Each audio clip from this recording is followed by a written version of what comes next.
folks. Welcome back to Reality Check with Arvind Swaminathan. This time it's going to be slightly serious, so sit back and enjoy yourselves. Recently, the Reserve Bank of India announced that from now on, where possible, we're going to deal with other countries in our currency, the rupee, and their own currency, not via the US dollar. Now, this is a pretty heavy or momentous step. One has to admit this because this is the first time that the rupee is almost is so close to proper and full convertibility. Something which has never happened, certainly not for the last 60 or 70 years. Now, what would be the effects of this? Well, for one thing, all our exports should be a lot cheaper. But the downside is that the imports that we have to get in will be more expensive. And why did this happen? Something like, how shall I put it, things moving in reverse gear. When we start trading with other countries in rupees and their local currencies, the rupee should be a lot stronger than it was. So why did the rupee slide to a lower level than before? This should not have happened. It also means that we should not be so dependent on the US dollar. And when that happens, it frees a lot of our resources for our own development rather than holding huge amounts in US dollars. I mean, we have something like $600 billion, was it $580 billion worth in US dollars for trade purposes. Now, if we deal only in rupees and local currencies of those other countries we're trading with, we should not need US dollars. That money should now be possible to be released for our own development. So instead of foreign money coming in for development, this should be possible for use, which should make life a great deal easier for us. Now let's see what happened. This was announced that now we will deal in local currencies rather than the US dollar. Why did the rupee suddenly slide? Well, for one thing, the US Federal Reserve, or the Fed as it is usually known, decided to raise interest rates in the US. What happened as a result? FIIs and their investment were taken out of the Indian market and sent back to the US in large amounts. Now, this often happens, but about the last 2 or 3 years, it has had no effect on the Indian market.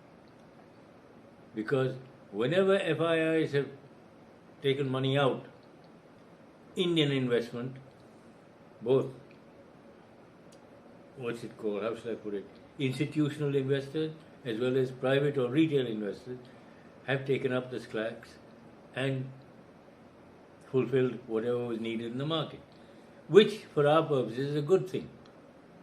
Because now Indian investment controls the Indian market rather than a bunch of foreign people.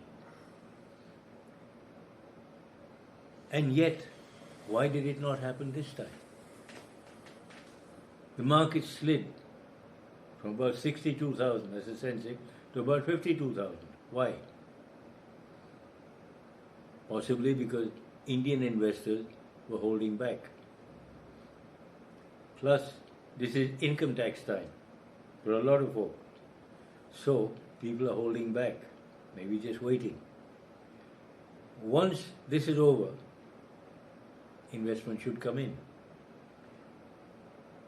But it's still a little disturbing because the Fed increased interest rates about a week ago, no, about a month ago, and today, they've raised it again, which means more foreign investment will go out, which leaves an even bigger gap. One does hope that this slack will also be taken up by Indian investors, both institutional as well as retail or private. However, we tend to wonder, why does this always happen? When for about 2 years, the Fed has not raised interest rates. Why does it do it suddenly, and that too, two large chunks? Why? Well, one wonders why. For instance, the US President Joe Biden went to Saudi Arabia to get the Saudi government to start increasing oil production. Because not only the USA, but also Western Europe is feeling the pinch. All the sanctions of Russia are beginning to hurt them rather than Russia. Now, what does that mean? That the sanctions are not working as they had hoped. And to my way of thinking, one wonders, should they have been put in the first place? The Saudis have started buying Russian oil. They're using that to run their power plants, which is a fair amount. And that Russian oil, at a discounted price, is much cheaper than Saudi oil. So why shouldn't they do so? Why should they increase their own production when it is more expensive? The next thing they're going in for is buy Russian oil at a discounted price and then sell it on the international market at full price. In the process, they make a lot of money. It's very poor business on their part if they improve or increase their own production. Why would they do it? How does it help them? It doesn't. Now, what irks and even hurts the Americans is the fact that Saudis have started trading Russian oil in rubles. They trade with China quite often in Chinese yuan, which means that the US dollar and its hegemony over the rest of the world is being withered away slowly. Now, does that mean it's not good for us? Well, it depends on which side of the fence you're looking at it from. If you're American, it hurts. If you're the rest of the world, you have a certain amount of freedom, and you begin to know what the free world is all about. Now, coming back to all this, yes, it should be a big help for India if we trade with other countries in rupees and their local currencies rather than the US dollar. In many ways, much more ways than one. You see, every time this happens, we tend to blame the Americans, because the raising of the interest rates by the Fed is a form of economic terrorism. Yes, terrorism. The one part which I have not even mentioned in any of my earlier videos. The US almost ordered India to stop trading with Russia. And we had to tell them, look, we have our own interests at heart, and we must look to our trade and what is good for us, rather than what is good for the USA. I mean, General Bull Moose, meaning the USA, may have his own agenda, but please leave us out of it. What's good for you is not necessarily great for us. You have to understand this. And yet, we keep blaming the Americans. Why? It isn't really their fault. All these events that are taking place, there is a hidden hand or an undercurrent somewhere in the background. It's not the American government. But then who? For a long time, I'm talking not now but 50 years ago, I mentioned this to a lot of people and people laughed. Now we notice it's almost a reality. I mentioned in one or two of my earlier videos the hidden hand in the background, the puppeteer pulling all the strings. Here's a classic example. And finally we get to the source of the Nile.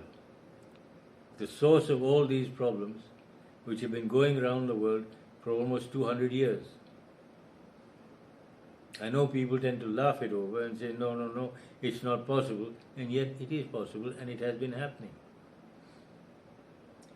What has been their agenda?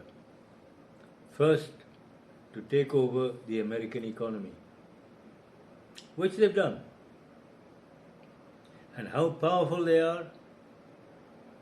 Well, Ben Bernanke, one of the recent presidents of the Federal Reserve, admitted openly that yes, it was these banks which caused the Great Depression in 1929 and the recession which followed.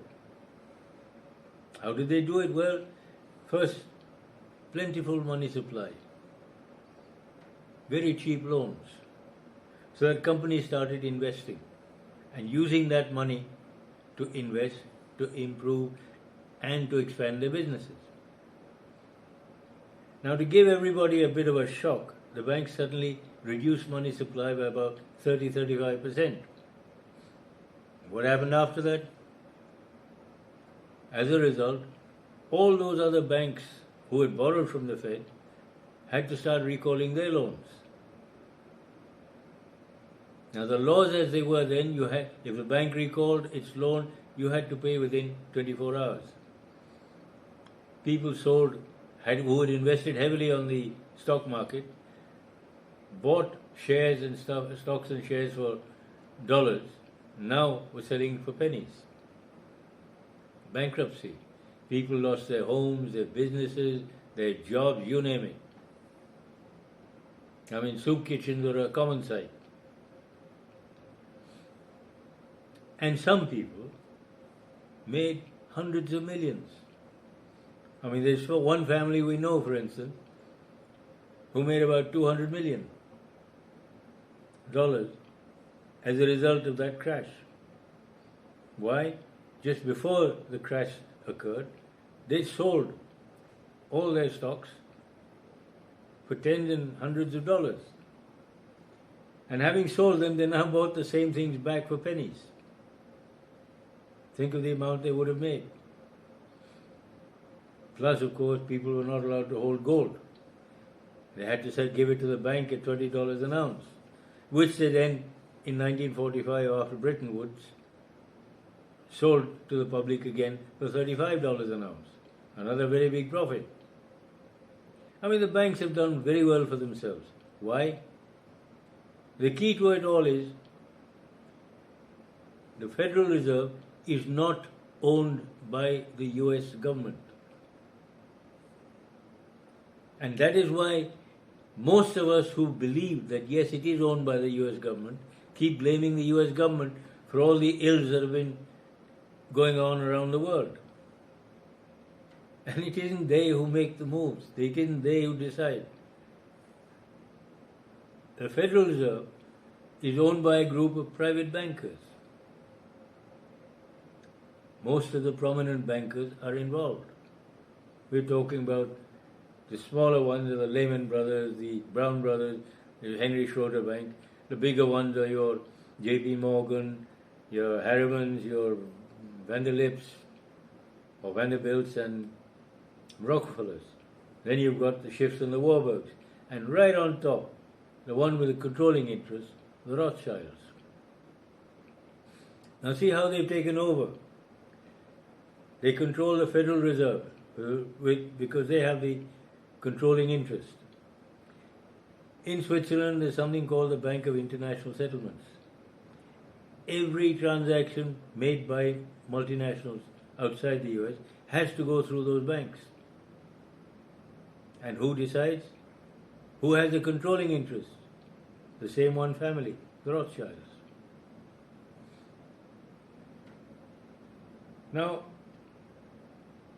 a small example of their power was the recession. But they made an even bigger statement in 1963. I'm talking about the assassination of John F. Kennedy. It was carried out in broad daylight with the whole world watching. And nobody got punished. Except one, Lee Harvey Oswald, whom nobody knew about, and he probably never had anything to do with it. They not only assassinated Kennedy, but they got away with it too. And it was all done in broad daylight, almost high noon. Why? Because he was about to take away their power. How? On his desk, had he returned from Dallas, were two memos. One, taking away the power to print US currency from the Federal Reserve and bringing it back to the US government. And the second was getting out of Vietnam. The bankers just would not allow that under any circumstances. Once this had been done, no American president dared go against them. Donald Trump may have tried and he was dumped unceremoniously, as we all saw. Message being, don't mess with us. We own you, you don't own us. Now you understand the power of those banks and bankers. Even more, these same people, they decide gold rates every day in the London bullion market. And one more step is, the same family decides currency exchange rates every day. Now you understand why. This time, the rupee went down from 75 to 80 rupees to the US dollar. Because that is what they so decreed. And that would not have been possible if the Fed was owned by the US government. Now you understand why they do not want the US dollar to slide. And they're pulling out all the stops. Why are they against the Russians? Few people know this. Putin threw all the Rothschild banks out of Russia. They are really mad at him. Hence, anti-Putin propaganda. As far as possible, they've been vilifying him for more than a decade, and they're trying to destroy him and Russia with him, to take over Russia. Anybody who sides with them is a villain. So now, India, because we want our own way in this world, because we would like to be independent of everybody else, we're having to pay. Because all these problems you have in India, I'm talking about the Hindu-Muslim thing, the Nupur Sharma episode, the exports turned back from Turkey and Egypt, the boycott of Indian goods in West Asia, plus all the turmoil in India, the beheadings of people, the rather nasty turn of events everywhere. Anybody who says anything in favor of Prabhu Sharma has his head taken off. Now, whereas the Indian government is at full stretch, it takes a little time to get round to controlling all this. And it isn't just in India, you notice anywhere else in the world. These are all, how shall I put it, diversions. To take our mind off this thing, this one point, what is their agenda? To take over total control of the world. Their way, first, the US dollar must be strong. They don't want to link it to gold because then they're stuck. If anybody demands payment in gold, they have to give it. At the moment, the dollar is just a piece of paper. A check has to go through their banks. You see, they've got us over a barrel. And they don't mind walloping us a few times with it, just to make sure we understand they're the boss. Or they like to think that. Now they feel very threatened. Because after 50 odd years, the US dollar may cease to be the world's only reserve currency. About 2 or 3 years ago, the Chinese yuan was also added to that list. Now, few people trade in Chinese yuan except China. Few others do, because they still stick to the US dollar. But now, thanks to this sanctions against Russia and Russian insistence on trade in dollars, in rubles and not dollars, has made a mess all over Western Europe. The Russian exchange, is also being messed up by this particular ruling, that they will trade only in rubles, nothing else. Saudi Arabia and some of the Arab countries have started dealing with Russia in rubles. Why? It suits them. It's good business for them. Why should they step up production of their oil when they get it cheaper from somewhere else and they can make a lot of money? Why wouldn't they do it?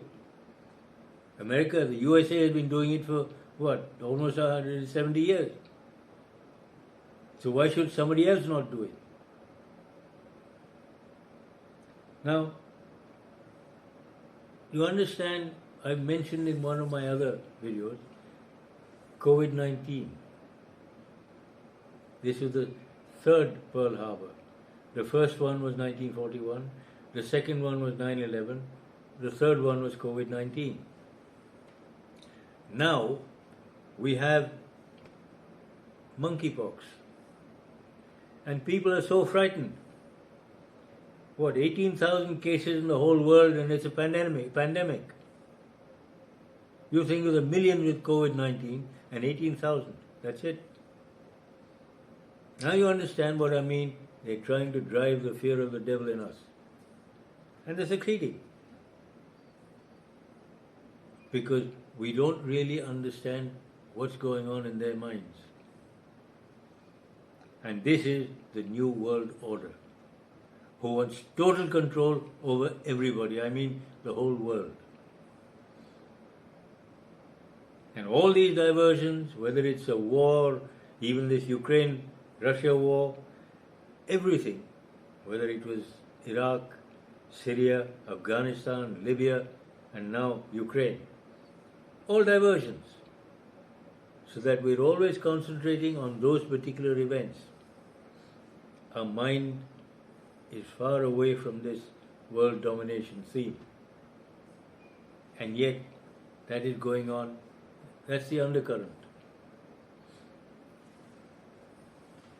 So what started off well, or should have done a great deal for us, is beginning to be hauled back by them. And I hope for our own sake that we do not succumb and we make a stand for our own, because we have to, whether we like it or not. Otherwise, like Western Europe, who are already an American colony, we too stand a very real threat or danger of becoming another American colony. It's not long ago that we shook off the British yoke. I don't think we'd like to be an American colony now. I think we should remain Indian rather than pseudo-American. So please, try and understand that it's not just the government of India, but it's those external forces, and in this case a very powerful one, whom most people don't even know. They don't know about. And yet they're there. They've been pulling all the strings for almost 200 years. And it's only now that we're actually slightly aware of them. So even though this trading in rupees rather than US dollars should help us a great deal, not only in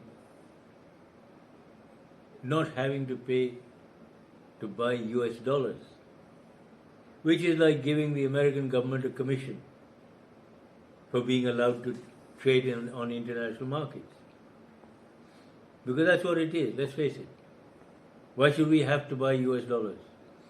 Plus, right now we're having to maintain a huge amount of money in US dollars for this international trade. Money which could have been used to develop India much more quickly is now being held in trust over there in those banks. Do we really need that? The answer is no. So, they're trying very hard to ensure that we don't succeed in trading in rupees and with other local currencies. I hope we succeed rather than the US. Because we have to get free from American and the US dollar's hegemony or big brotherness. We don't need that. They keep saying they're the champions of the free world, and yet they expect to be under their jackboot. And they claim, you can be free as long as you're under our jackboot. It's like Henry Ford saying about his Model T, you can have any color you like as long as it's black. And every one of those Model T Fords were black. Anyway, I hope you've begun to understand that it's not the American government, but something else behind the scenes. The Americans don't even understand it themselves. How do you expect the rest of the world to understand what is really happening? Well, folks, it sounds a little far-fetched, and yet is it?